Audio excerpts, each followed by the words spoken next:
Communal violence bill कब तक आ जाएगा? लाएंगे, इसी सेशन में लाएंगे। लोग मंदिर में जाते हैं, मत्था टेकते हैं, वही लोग आपको बस में छेड़ते हैं।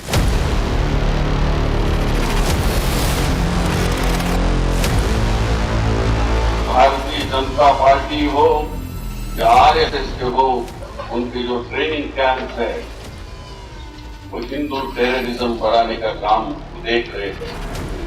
There's no let-up in the attempts to radicalize young men and women in India. Besides, there is a recently uncovered phenomenon of saffron terrorism that has been implicated in many bomb blasts of the past. कहते हैं कि जब घर का मुखिया कोई गलती करता है तो उसके पाप को उसकी पीढ़ियां भोगती हैं। राजा के कुकर्मों की सजा उसकी प्रजा को मिलती है।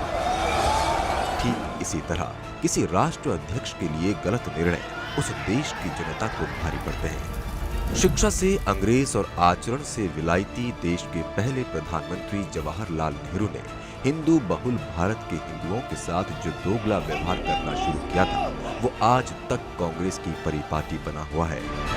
नेहरू को हिंदू शब्द से ही नफरत थी। यही वजह रही कि स्वतंत्र भारत में जब हिंदू देश की आबादी के 84% थे तब उनके स्थापित कई मान्यताओं, परंपराओं और कानूनों को बदलने की पहली बड़ी कोशिश हिंदू कोड बिल के जरिए की गई थी। डॉक्टर राजेंद्र प्रसाद ने इस बिल के बारे में नेहरू को लिखे अपने पत्र में इसे अन्यायपूर्ण और अलोकतांत्रिक बताया था। डॉक्टर राजेंद्र प्रसाद ने अपनी नाराजगी जताते हुए लिखा था कि अगर सरकार को बिल पारित कराना ही है तो सिर्फ हिंदुओं को ही लक्ष्य क्यों बनाया जा रहा है। सभी पंथ मजहबों को इसमें शामिल किया जाए, सभी के लिए विवाह विरासत के एक जैसे नियम बनाए जाए। लेकिन नेहरू की मनमानी के चलते कॉमन सिविल कोड या यूनिफॉर्म सिविल कोड जैसा कोई भी कानून लागू नहीं हो पाया था। लागू हुआ था तो सिर्फ हिंदू कोड बिल। जवाहरलाल नेहरू ने सोमनाथ मंदिर के जीर्णोद्वार का भी विरोध किया था। इतना ही नहीं, सोमनाथ मंदिर के जीर्णोद्वार के बाद उद्घाटन समारोह में तत्कालीन राष्ट्रपति डॉक्टर राजेंद्र प्रसाद को निमंत्रण मिलने पर भी नेहरू नाराज हो गए थे। नेहरू देश को विदेशी संस्कृति में ढालना चाहते थे। वे चाहते थे कि भारतीय अपनी संस्कृति को भूल जाएं, लेकिन उनकी ये सोच सिर्फ हिंदुओं के लिए ही थी, बाकी किसी धर्म के लिए नहीं। यही वजह रही कि नेहरू ने 1955 में सेठ गोविंद दास द्वारा लोकसभा में प्रस्तुत भारतीय मवेशी रोकथाम विधेयक को सदन में धमकी देकर पास नहीं होने दिया था। इस विधेयक में गायों, बछड़ों और अन्य दुधारू और माल ढोने वाले मवेशियों के वध पर पूरी तरह से प्रतिबंध लगाने की मांग की गई थी। नेहरू की सोच, कथनी और करनी की ही तरह उनकी बेटी इंदिरा भी हिंदू विरोधी थी। नेहरू जिस गो हत्या पर प्रतिबंध लगाने के लिए कानून की मांग को ठुकरा चुके थे, उसी के लिए प्रसिद्ध संत स्वामी करपात्रु जी महाराज लगातार आंदोलनरत थे।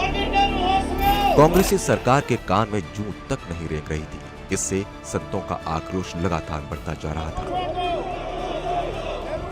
7 नवंबर 1966 गौ भक्तों के खून से लिखी इस तारीख को कोई भी भुलाए नहीं भूल सकता है। स्वामी करपात्रु जी महाराज के आह्वान पर 7 नवंबर 1966 को देश भर के लाखों साधु संत अपने साथ गायों, बछड़ों को लेकर लोकतंत्र के मंदिर के बाहर आ डटे थे। गो हत्या पर प्रतिबंध लगाने का कानून बनाने की अपनी मांग को रख रहे थे, लेकिन सत्ता के नशे में चूर देश की तत्कालीन प्रधानमंत्री इंदिरा गांधी ने गौ भक्तों की बात सुनने के बजाय उन निहत्थे साधु संतों पर लाठियां बरसाई और गोलियां चलवाई। इस घटना को दबाने के लिए मीडिया पर दबाव तक बनाया गया था। कांग्रेस ने सत्ता में बने रहने के लिए अंग्रेजों की नीति फूट डालो और राज करो को आत्मसात कर रखा है। तभी तो कांग्रेस को हिंदू आतंकवाद या भगवा आतंकवाद की परिभाषा गढ़ते हुए शर्म भी नहीं आई थी। पाकिस्तान एजेंडे को आगे बढ़ाने के लिए कांग्रेस 26/11 को हिंदू आतंकवाद साबित करने पर तुली थी। हिंदू विरोधी कांग्रेस की पाप गाथा अभी बहुत लंबी है। अगली कड़ी में आपको बताएंगे कि कैसे सोनिया गांधी की सरपरस्ती में सांप्रदायिक हिंसा रोकथाम बिल लाया गया था। फिलहाल आप बस इतना समझ लीजिए कि अगर ये बिल पास हो जाता तो हर हिंदू के गले की फांस बच जाता।